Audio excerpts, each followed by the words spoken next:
Gotta get comfortable here. Alright guys, welcome back to another episode of Subjectively Speaking, the show where we discuss character designs through a subjective lens. And you guys already know what that means. It means a lot of what I'm saying in this episode is my opinion, so please debate and discuss in the comments, and let's start a conversation. While you're there, don't forget to like and subscribe, and check out our sponsor, Inked Gaming. Use the code Subjectively10 at checkout for a 10% discount on select gaming merch, including TCG playmats, featuring the artwork of myself and Claire. Be sure to check out their website, guys. They have a ton of cool stuff. They have playmats, bags, t-shirts, and a lot of their stuff has artwork done by independent artists, and a portion of what you spend on their website will go to those artists that made the artwork. Awesome website. Totally check it out. Okay, that's enough of that. Let's start the video. Borderlands 3. Who's hyped?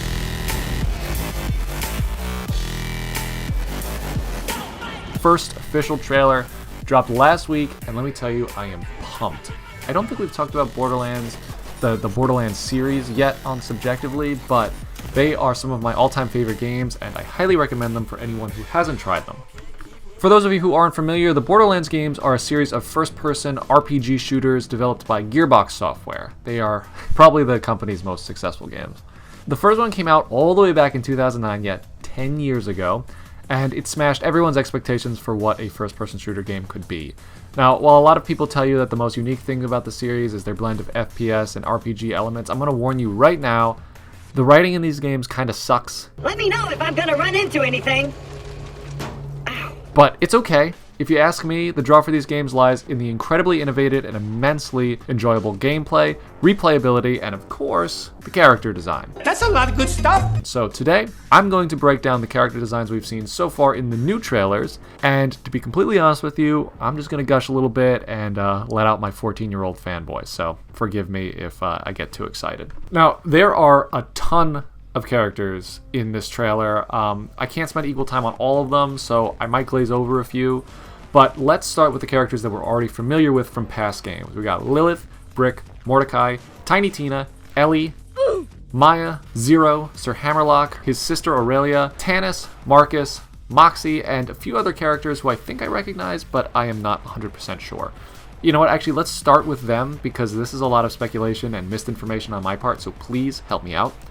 First up, we got this kid. My best guess is that this is Davis Pickle, the little kid from the pre-sequel who was looking for his sister. We never actually see his face in-game, except for those Gorillaz-esque mugshots that are plastered around the world. At the very end of the pre-sequel, we learn that Pickle has ended up on Pandora and was living with the Vault Hunters in Sanctuary. So, this could be him. Obviously, there's a significant time skip between the pre-sequel and this game, so it's pretty safe to assume that Pickle might be a lot older than the kid we're seeing here at this point, so there's a good chance I'm like 100% wrong on this. Other than that, the kid is pretty cute. I like their little nope strap, and their implied relationship with Maya leads me to believe they might have some ties in with the Sirens. I don't know, we'll have to see. Again, a lot of speculation there. Next up, this guy. I'm pretty sure this is Reese from Tales from the Borderlands. I've not played the Telltale Storybook games, so I can't be sure. I know Reese has a robot arm and a red tie and has a mysterious connection with the Vault and Handsome Jack, but again, I haven't played these games. Because of the time skip, he does appear a little bit different than he does in the games that he originate from, but that's to be expected. I like his little stash. This dude, I have no idea who this dude is. He's pictured with Hammerlock and Irelia, so I'm assuming he has some connection with them. Maybe it's Hammerlock's new boyfriend or his husband. I have no idea. Moxie, Tannis, and Marcus only appear on screen for a very brief moment, but there are some changes to the design. Tannis is more or less the same. Marcus looks like he grew a foot and might have gained about 60 pounds. And Moxie, of course, has a totally new style. Looks like she might be rocking like a high and tight hairdo. I'm pretty excited to see her front. Yes, innuendo. No, but seriously, I like the design changes that she's experienced throughout the last few games, and I'm interested to see what they've done with her this time. Now, the old Vault Hunters. These characters, for people who aren't familiar with the series, were playable characters in the past game. Maya and Zero were both player characters in Borderlands 2, and Brick, Mordecai, and Lilith were the stars of the first game. Maya has a completely new look, and I love it. She's got this long hair and a sci-fi robe. She feels like a new character. Maya had arguably the most intriguing lore of the 6 playable character Vault Hunters in Borderlands 2, And considering the significance of the Sirens in this game, I'm assuming her design reflects a big change in personality and motivation. So that's exciting. Zero, my main man. I played him the most out of any Borderlands 2 character. I love his old design, and I guess the devs did too because they really didn't change much. He's got some extra pockets, and I thought for a split second that he was showing skin here on his shoulder, but I think it's just armor. No one knows anything about Zero's past or even if he's a human or not, but hopefully find out more in this new game. Okay, Lilith. In my opinion, Lilith is the mascot for the Borderlands series, not Claptrap. Oh yeah, Claptrap. He's in this trailer too. I'll just talk about him real quick right now. They didn't change anything about his design, and I'm pretty sure they're just holding on to him for nostalgia at this point. Okay, anyway, back to Lilith. Her design is pretty much the same. They have some slight changes to her outfit, but overall she's pretty consistent. The biggest change is in her face. They updated it a lot, and it seemed like they really wanted to highlight that in this trailer. I'm hoping things like lip syncing and emoting will work a lot better in this game. I mean, I know the art style doesn't lend itself to realistic emotions, but it's 2019. I think we have the technology. I can't wait! Lilith has kind of established herself as the main character in the overall lore of Borderlands, and much of the events in the games have focused around her.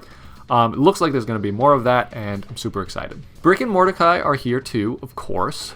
Mordecai got some upgrades on his headgear. It looks like he might have some Bloodwing's feathers in his hair, which is cute. I know in the DLC for Borderlands 2 he got a new bird. Hopefully he's still around. Brick is pretty much also the same. They gave him this guy's bandana, and now he really looks like he's from Gears of War. Honestly, I kind of wish they sincerely kept that mustache that he has in that one part. It looked good on him. Sir Hammerlock and Irelia are both here. Irelia was one of the DLC playable Vault Hunters in the pre-sequel, and she had some pretty interesting lore.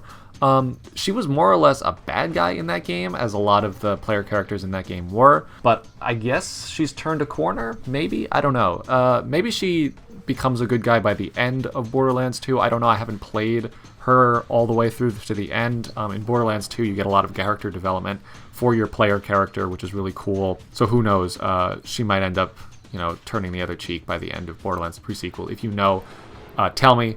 Maybe it's to be expected that she's, on the player's side at this point. She and her brother pretty much look the same, dapper as ever. They have pretty fun designs.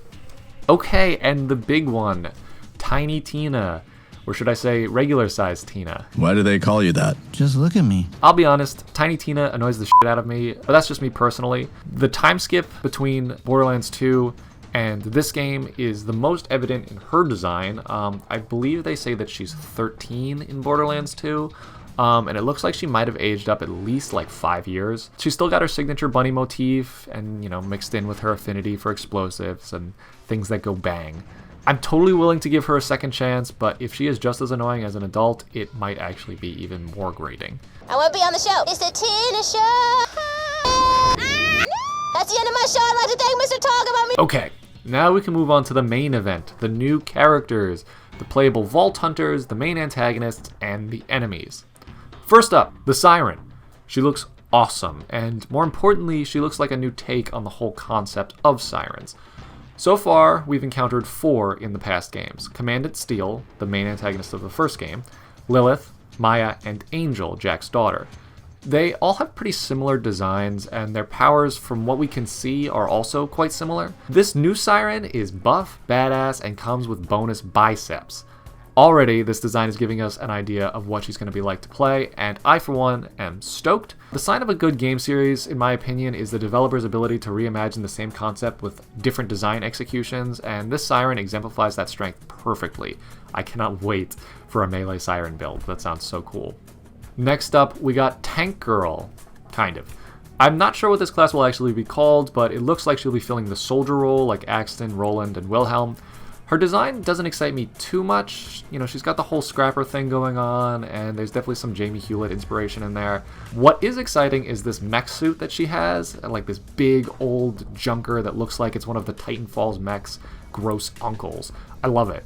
It perfectly encapsulates the aesthetic of the Resistance on Pandora. Like, we work with what we got, and what we got ain't pretty.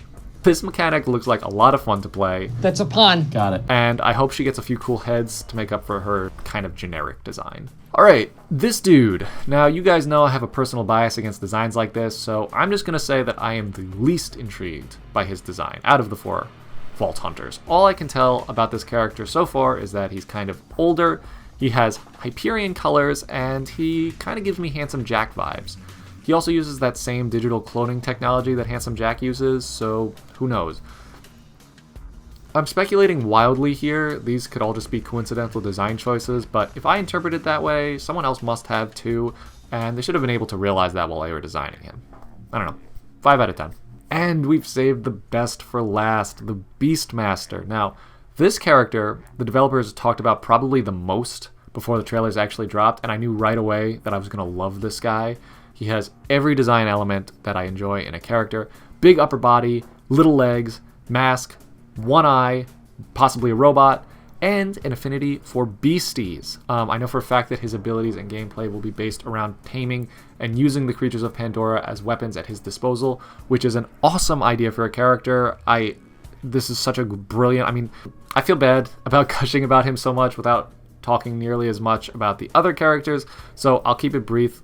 The Beastmaster is my favorite character by far, and is 65% of my reason for wanting this new game.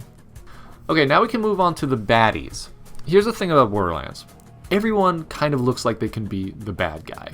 Character morality and motivation is one of the key themes in all of the games, and the ambiguity in every single character's intent and sense of right and wrong is reflected in their design. I mean, in a world where everybody is so comfortable with killing as much as they do, you can't really say that anyone is the good guy. That being said, I thought these two characters were actually new Vault Hunters until the trailer explicitly told me that they were the villains. Let's start with the little one. She's a Siren. We can see from the glowy tats on her arm that she clearly possesses the same mysterious power as Lilith and all the rest, but it looks like she's using her powers for a very different purpose. I really love her design. I love her massive coat draped over the rest of her outfit. Historically, the main theme of the villains in Borderlands have been centered around like fascism and social status. You know, they're always like the higher ups looking down on the people of Pandora. It's cute that y'all think you're the heroes of this little adventure, but you're not. And she's got that whole royalty look going on with her fancy collar and her elaborate epaulets. It almost actually looks like she stole the coat off of some giant general who she stabbed in the back. I really love that. It's just like, yeah, it doesn't fit me, but it looks good on me. Like, I love that. Great personality. Then we got her boy toy in the background. This dude is pretty interesting. I like his equally giant yet somehow less imposing silhouette. He's got this big like metal collar that implies to me some sort of restraint. Maybe he's literally the Siren's like tool. Maybe she like controls him or something. I don't know. That's just a guess. He's got this kind of glowy collar. Looks like there might be chains or something around him. Usually collars imply some sort of servitude or what have you. That would be interesting, I think. His design reminds me of Doomfist a little bit in like his exposed abs and the one robot arm that's just a little bit too big. I really like that. It's so funny that I saw a character whose color scheme is predominantly black and red, and I didn't immediately assume that this was the bad guy. Borderlands does a great job reversing character tropes. Okay, and to wrap it up, I want to talk briefly about the other enemies we've seen so far in the trailer. The Borderlands games in the past have had some crazy enemies and bosses, from giant cannibals riding motorcycles to a lobster prince seeking to avenge his murdered father. These designers have some pretty big shoes to fill. But the nice thing about designing characters for Borderlands is that they've already done so many weird, novel designs that now, if they want to make something conventionally cool, if not somewhat unoriginal, it's still going to be exciting because we haven't seen anything like that in their games thus far. You know, we got like this T-Rex xenomorph looking thing, which really looks like the xenomorph queen. And, you know, if I had seen this, I mean, I still like it objectively, but if this was just a new game, I would be kind of unimpressed by it. I would be like, okay, yeah, it's like an alien dinosaur.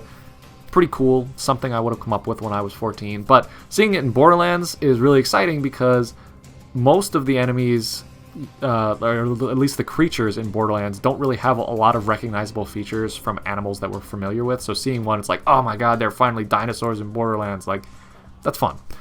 A lot of other enemies that look really cool, potentially some bosses. Like I said before, the most fun thing, the thing I like the most about Borderlands, one of the things I like the most about Borderlands and games in the past, has been the gameplay and actually how you fight different bosses and how they interact with you. Their bosses are always super fun. No two bosses are the same, though some are very similar. Okay, that's pretty much it, guys. Let me know in the comments which characters you're most excited for. Tell me which characters you find lame. I am 100% going to buy this game, and if you want to watch me play it, be sure to tune in to our Twitch stream. We stream every Monday night at 7 p.m. And if we can get more people watching, we'll stream more days, so tell your friends. And thanks for sticking with me, guys. For those of you who have watched all the way to the end, it has been a pleasure as always, and I will see you next week.